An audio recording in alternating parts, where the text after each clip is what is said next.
اقوام متحدہ نے متنبہ کیا ہے کہ طالبان رجیم میں افغانستان سے جوہری دہشت گردی کا خطرہ ہے۔ افغان طالبان رجیم نے اپنا جابرانہ تسلط برقرار رکھنے کے لیے دنیا بھر کی دہشت گرد تنظیموں کو پناہ دے رکھی ہے۔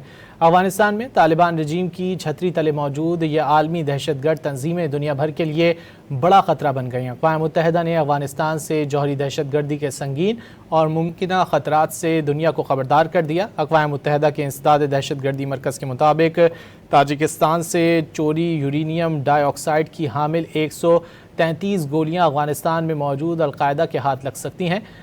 جوہری دہشت گردی کا خطرہ آج سب سے زیادہ ہے۔ اقوام متحدہ نے متنبہ کیا ہے کہ طالبان رجیم میں افغانستان سے جوہری دہشت گردی کا خطرہ ہے۔ افغان طالبان رجیم نے اپنا جابرانہ تسلط برقرار رکھنے کے لیے دنیا بھر کی دہشت گرد تنظیموں کو پناہ دے رکھی ہے۔ افغانستان میں طالبان رجیم کی چھتری تلے موجود یہ عالمی دہشت گرد تنظیمیں دنیا بھر کے لیے بڑا خطرہ بن گئی ہیں۔ اقوام متحدہ نے افغانستان سے جوہری دہشت گردی کے سنگین اور ممکنہ خطرات سے دنیا کو خبردار کر دیا۔ اقوام متحدہ کے انسداد دہشت گردی مرکز کے مطابق تاجکستان سے چوری یورینیم ڈائی آکسائڈ کی حامل 133 گولیاں افغانستان میں موجود القاعدہ کے ہاتھ لگ سکتی ہیں۔ جوہری دہشت گردی کا خطرہ آج سب سے زیادہ ہے۔